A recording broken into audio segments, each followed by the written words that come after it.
अस्सलाम वालेकुम। कैसे हैं आप सब? उम्मीद करती हूँ कि आप सब बढ़िया से होंगे। इंशाल्लाह मैं भी ठीक हूँ, अल्हम्दुलिल्लाह। आज मैं सुबह उठी हूँ तो देखा है बाहर बर्फ़ पड़ रही है। जल्दी से मैंने जैकेट पहनी है, ग्लव्स वगैरह पहने हैं और मैंने कहा कि चले बर्फ़ देखते हैं चल के कैसे बर्फ़ पड़ रही है और बाहर का जो माहौल है वो कैसा है। क्योंकि ये हमारे स्पेन वालों के लिए तो नई चीज़ है। स्पेन में बहुत कम बर्फ़बारी पड़ती है। बार्सिलोना में खास तौर पे कभी भी बर्फ़बारी नहीं हुई। तो अच्छी लग रही थी, बाहर आके मैं देख रही थी। साथ साथ डर भी था कि फिसल के गिर ही ना जाऊँ। बहरहाल काफ़ी देर तक मैं बर्फ़ देखती रही हूँ, आगे गई हूँ दूर तक। तो आपके लिए भी छोटे छोटे क्लिप्स बना लिए हैं। अच्छी लग रही थी बर्फ़ पड़ती हुई, नई चीज़ थी, बहुत प्यारी लग रही थी। तो इसलिए बाहर आ गई हूँ इतनी ठंड में, क्योंकि मेरे लिए तो ये बहुत ही ठंडा मौसम है। बहुत सर्दी लग रही थी लेकिन फिर भी बाहर मैंने कहा आज घूम के देख तो ले। तो सहन अहमद को भी बर्फ़ बहुत पसंद है। उसने उठना है और फ़ौरन बाहर की तरफ भागना है। उसके मैं बर्फ़ में पहनने के लिए कपड़े वगैरह लेके आई थी कि अगर बर्फ़बारी हुई तो उसने ज़रूर बाहर जाना है। तो उठेगा तो इंशाल्लाह बाहर जाएगा। तो आज आपके साथ जो स्कॉटलैंड का वेदर है ये शेयर करूंगी और साथ कुछ और भी बातें हैं जो आपसे करनी है। ख़ास तौर पे उन लोगों के लिए कि जो यूरोप छोड़ के या पाकिस्तान छोड़ के इधर आना चाहते हैं, उनके लिए हैं। उनके साथ बात करूंगी। ये ज़रूरी नहीं कि आप लोग जो है एग्री करो मुझे, लेकिन बहुत सी बातें ऐसी है जो हकीकत है, मैं आपको बताना चाहती हूँ। जो मेरा अपना एक्सपीरियंस है वो आपको आज बताऊँगी। तो काफ़ी देर बर्फ़ देखने के बाद हम जाएंगे घर और फिर इसके बाद नाश्ता भी करेंगे। नाश्ते के बाद आपसे बातें करेंगे। तो बर्फ़बारी में भी इन लोगों के काम कोई नहीं रुक रहे, जा रहे हैं आ रहे हैं। मैं देख रही थी कि कोई अपना डॉगी लेके बाहर जा रहा है, कोई काम पे जा रहा है। इन लोगों के लिए ये मौसम जो है नॉर्मल चीज़ है, लेकिन हमारे लिए ये जो है ना बहुत टफ है कि हमें वो एक तो ठंड बहुत लगती है, दूसरा हाय अल्लाह बाहर बारिश हो रही है, बर्फ़ पड़ी, हम बाहर नहीं जाएंगे।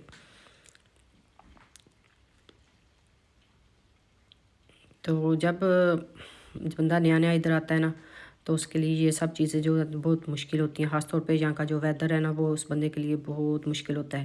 क्योंकि स्पेन से जो लोग आते हैं ख़ास तौर पे उनका वो खुला माहौल है, बहुत से बाहर रौनक है, सूरज लेट ग्रूब होता है, गर्मी है।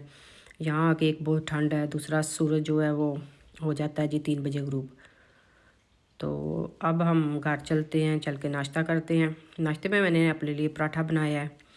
मैं हमेशा नाश्ते में पराठा ही लेती हूँ। सब जो हैं वो ब्रेड वगैरह ले लेते हैं, लेकिन मुझे ब्रेड नहीं पसंद, तो मैंने नाश्ते में हमेशा ही पराठा लेना होता है। तो मैंने अपने लिए पराठा बनाया है, साथ चाय बनाई है। मैं नाश्ता करूँगी, उसके बाद बाहर चलेंगे और साथ साथ आपके साथ बातें भी होंगी इंशाल्लाह।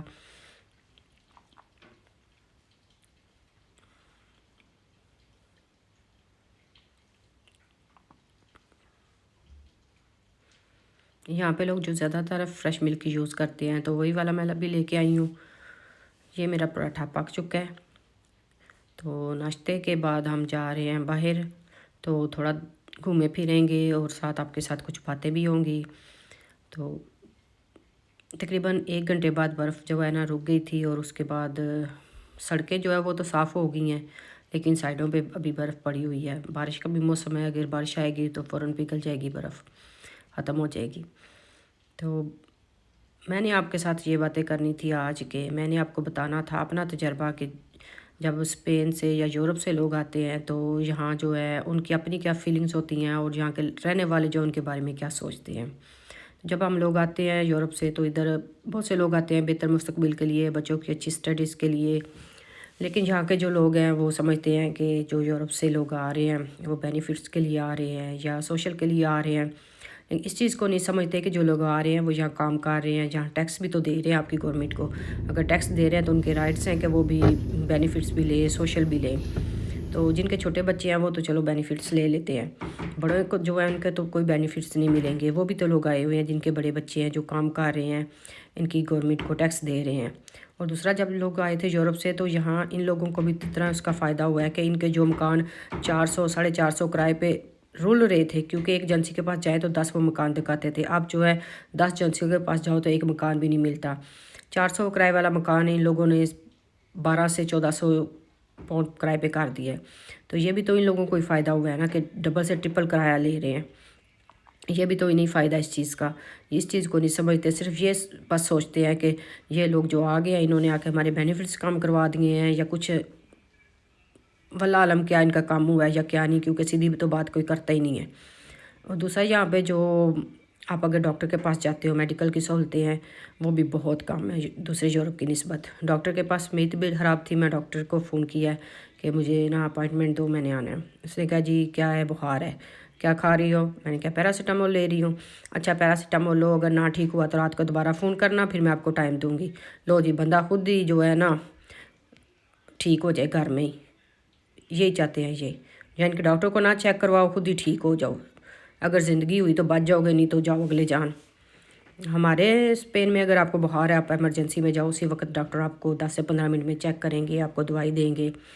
अगर नहीं ठीक तो कुछ घंटों बाद दूसरे दिन फिर दोबारा चले जाओ। लेकिन यहाँ जी पहले अपॉइंटमेंट लो, फिर डॉक्टर से बात करो, फिर जाओ। ये तो कोई बात ना हुई, बंदा घर में ही मर जाए डॉक्टर के इंतज़ार में ही। ठीक है, लोग आते हैं रहते हैं, लेकिन मेरा ज़ाती ये है कि मैं अपना आपको तजुर्बा शेयर कर रही हूँ कि मुझे ये पसंद नहीं आया। तो अगर आप आना चाहते हो तो आपकी मर्ज़ी है, बहरहाल मेरी तरफ से तो ना ही समझो। तो मुझे उम्मीद है कि आपको मेरी वीडियो पसंद आएगी। ये देखिए जी, अब बारिश हो गई है, अभी सारी बर्फ़ जो है पिघल जाएगी। तो आपको मेरी वीडियो पसंद आती है, मेरे चैनल को लाइक शेयर सब्सक्राइब करें। मिलेंगे फिर किसी नेक्स्ट वीडियो में, तो तब तक अल्लाह हाफिज़।